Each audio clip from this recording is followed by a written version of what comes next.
How's it going, gents? So today I'm going to tell you my secrets of motovlogging. Secrets? No, not secrets. Just my little how-to guide, how to motovlog. I'll break it up into 10 steps. I guess. Oh, freak. I want to break it up into 10 steps on, you know, what you need to do is to start motovlogging. I get asked a lot, you know, what you need to do to get started, what are the basics of motovlogging and stuff. So instead of having to answer, you know, each individual one, I thought I'll just make a video and I'll give you what I would say is the 10 basics that you need to do to get going. So the first off bit would be, you know, you need a freaking motorcycle. You can't be a motovlogger, you know, just walking around. You can't be one of these losers over here. You gotta be on one of these things. So firstly, you're gonna have to get yourself a motorcycle. Now it could be fast, or it could be slow. Could even be an off-road bike. You know, it could be anything. Well, not anything. No scooters. No, alright. I don't know. You want a scooter, you can scooter. That's up to you, your choice. I'm not going to yell at you. So yeah, get yourself a motorcycle. Step 2 would be learn how to use your motorcycle. I think motovlogging can be a little bit distracting. So it's probably not a good idea to, you know, if you're new to riding bikes, to start motovlogging straight away, because, you know, it can be distracting. You know, you're trying to think about what you're talking about. You know, you might not be watching the traffic. So I personally think it's a good idea to at least be able to ride basically before you start motovlogging, just so you don't make it any more difficult. I know a lot of people that like to, you know, motovlog about their story of riding. You know, when I started motovlogging, I was a complete noob on my 250. But I'd like to think at least be able to ride kind of base. You don't want to be falling off your bike while you're trying to, you know, explain your life story and stuff in motovlogs. Alright guys, step 3, get yourself a camera. Now, any kind of action camera works, so you can use a GoPro or a Drift. This is my old Drift HD. I've used a Drift Ghost before. They all work fine. Just make sure you can attach it to your helmet nicely. This is how I attach my GoPro. It's my dirt helmet. That one's kind of ridiculously attached, but that's how I like it. And then you've got my sport bike helmet that attaches on the chin there. I use a GoPro because I like it's super wide field of view. Field of view is how wide the angle can be. You want it to be, I say, at least 170 degrees. You don't. Some of them are 130, and the more narrow it is, the more shakiness appears. So you want it to be as wide as possible. So 170. This has got super view, which takes a 4:3 aspect ratio and stretches it so it gets even wider. I really like super view, even though it distorts the sides a little bit. I still like it. So get yourself one of these. If you're getting a GoPro, you might need to drill a hole in the case there, so you can run your mic in there, because the mic port is in there. Drift's easier to set up, but I think the GoPro is better, but it's up to you. Camera. Okay, audio time. Now, audio causes me some of the biggest pain points of motovlogging. It's quite difficult to eliminate all wind noise in your helmet and get good voice audio, so I've spent more money than I would like to on this, and I've just changed my system around so many times. For basic audio, you want to get yourself just a lapel microphone. So if you're using a GoPro, you'll need the GoPro mic adapter, which is this. So get yourself a GoPro mic adapter. Then you want a lapel microphone. I use quite an expensive one. This is a Sennheiser. I'll put the model in whatever it is. It's about $100. You don't need one that expensive. This one's also a good one. This is the Audio Technica ATR335. That's got a battery and it needs to be turned on. Sometimes you might forget it, and it's got a ginormous cable, so that's why I didn't really use that one. But yeah, you can just get yourself a cheap lapel microphone. If you're running a Drift Ghost microphone is good. I wouldn't say great, but it's good enough for basic audio. If you want something better, this Sennheiser lapel microphone is fantastic. Or if you want to go wireless, you can go one of these, Sennheiser Bluetooth audio pack. I kind of find it doesn't pick up enough ambient noise for me. It's got really good voice audio, perfect voice audio, but not enough ambient, not enough bike noise. That's why I haven't been using it. But seeing as though I'm recording off the GoPro now, I might start using it just to record the intercom chat. I've just started recording off the GoPro because my USB port keeps dropping audio, and I've filmed like 3 motovlogs and have dropped audio, and it's starting to piss me off. So I've recently gone pro and have started using this. This is a Zoom H5. So it's an focus. So it's a external audio recorder. I've still got to I've got to just get an XLR cable to a 3.5mm headphone. Then I don't need to use this big bulky thing. Right now I've just been plugging into that port there. Recording off this because it's way better.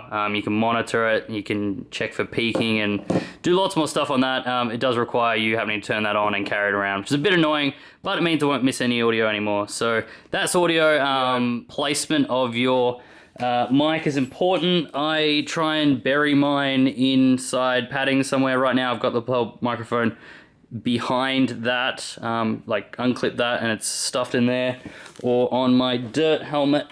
This is another good spot as well where you can stuff it where your strap comes out. You put it inside there as far in as you can, and I think that does pretty good for blocking wind noise. But yeah, that's audio.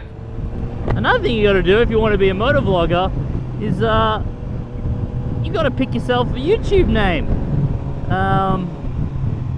Now it could be anything, absolutely anything. You can be freaking Palm Tree Man motovlogging.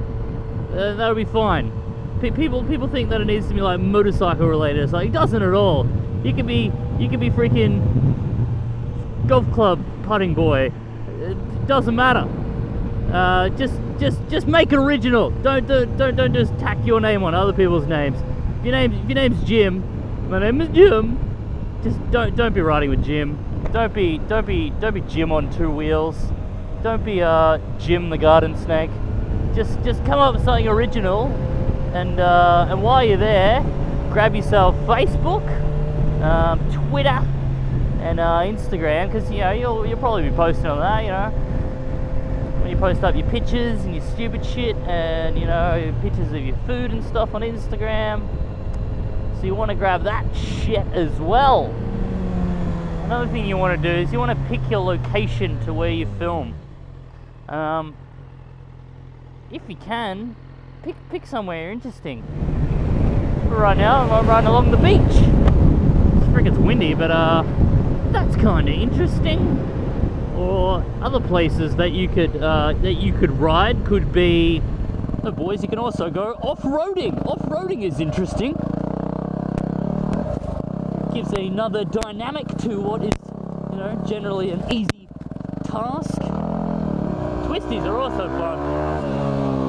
Much better than just straight freeway and stuff. A lot more challenging and more interesting to look at. Traffic is interesting.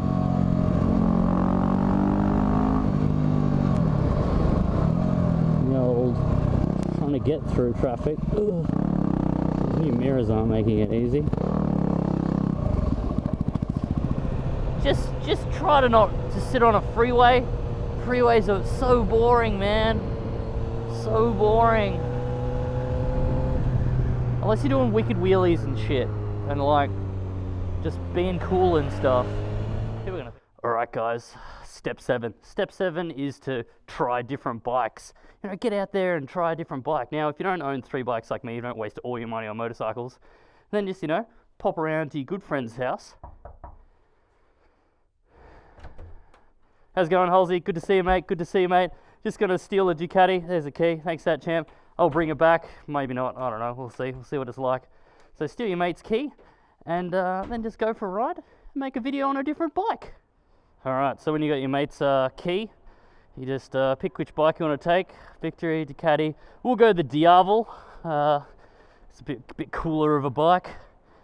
The old keyless entry, so Should just be good to go.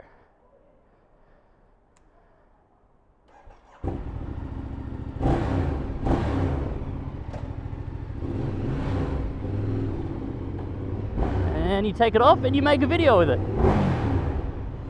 Here's another little, here's a secret top tip. Motovlogging top tip. This is something I like when I see motovloggers do this, and this is why I try and do this on every bike I ride, or every kind of motovlog. Just sometimes, just, you know, stop. Sorry, bro. Just get off for a bit and just do a walk around your bike. Show the audience what you know, what you've been riding and stuff, where you're at. There's the beach. It's the bike.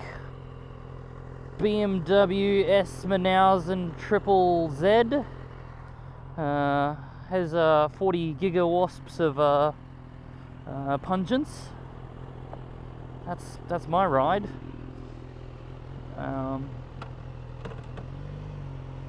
Just keep on moving. That guy's wearing a blanket. It's definitely not cold enough for a blanket. I guess I could talk about editing. I was going to talk about editing at my computer, but I'll do it on the bike. I'm not the greatest editor in the world. You can use any program. You don't have to use Premiere CS6 like I do, or some bullshit like that. You can freaking use Windows Movie Maker, man, and you can make as good a motovlogs as anyone else. The one thing I will say is the top tip that I like to do to myself is when you've done your rough edit, you don't worry about effects or any crap like that. Once you've got your rough edit, sit there and rewatch the video that you've just edited 3 to 5 times. And if it's like a 14-minute long video and you watch it 3 to 5 times, I guarantee you'll find a minute or two where you're like, oh, that bit's kind of boring, oh, cut that out. You know, nothing really happens there or something. But I find the rewatching it a few times really shows you which bits are a bit slow, a bit boring, and can be cut out. That's just me. I got a lot of boring bits in my videos, and I try to cut it out. I know it's hard, because once you sit there, you freaking go out for a ride and you film like 4 hours of footage, and you got to try and make it in a few minute video. The cutting it out's the hardest step. The last step, probably the most important step. Not really the most important step, but now on YouTube these days, you can make a few dollars, a bit of beer money, I like to call it. So when you do start making motovlogs and you get a couple viewers, be sure to make a Google AdSense account, because you might as well make a few bucks, a bit of petrol money, a bit of beer money off your silly videos. I know there's a few people out there who've got thousands of views and stuff, and they're like, oh, I didn't know you could make money off it. They didn't know that you could just attach a Google AdSense and start getting free money from Google. But I would like to think if you do start making money off YouTube videos, like I have been and other motovloggers, don't try and make videos specifically to make money, because it's just going to stress you out, and your videos aren't going to be as good. Just what I've found is just make videos that you like to watch, and generally, if you're an idiot like me, then other people will like it as well, and then people will watch it, and you'll make your beer money that way. Just don't set out, put out a video every single day as long as possible, just anything, just so you can make that sweet beer money. Just make alright videos, people will watch it if they want to, and you get a couple bucks, and then you can buy some freaking Steam games or something. But just don't let it rule you. It used to be about the music, not about the money. So I would say there, my motovlogging top tips. What are you doing, mate? It's definitely not the only way to do it, and I would say, if you can, try and find a different way of doing it, because that's how you're going to get more viewers and shit, by doing something different than what everyone else has already done. But if you just wanted to get started, motovlogging and stuff, you might have got yourself a camera and a motorcycle or something. They're just some little tips to get you started, but definitely there's a lot of motovloggers out there now. Try and do something different. Oh, and you might have noticed one thing I've missed out from, well, not missed out, I intentionally left it out, is telling you what to talk about in your motovlogs. That's something that I would say you really need to come up with yourself. There's a lot of different kind of motovloggers. There's a lot of people who don't call themselves motovloggers, really. You know, I don't know, it's kind of hard. I think you're a motovlogger if you have a camera on your helmet and you ride around and you're talking with a mic in your helmet so you can hear your voice. I think that kind of makes you a motovlogger. Other people think that being a motovlogger is someone who talks about their life like a blogger while riding a motorcycle. If that was the case, then I'm not a motovlogger, because I don't really talk really that much about life, and well, I guess I do. Like I would say I talk a lot. Like oh god, this gay traffic. I just talk about motorcycle stuff, but that is kind of my life, so I guess it's kind of true. Like someone like Rider's Life, you know, has recently said he's not a motovlogger because he just likes doing instructional videos about motorcycles. But you know, that's his life. That's a rider's life. He likes doing stuff to motorcycles.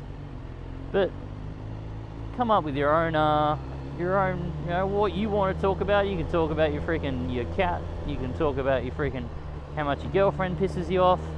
You can just talk about motorbikes, like kind of what I do. Just make it your own, mate.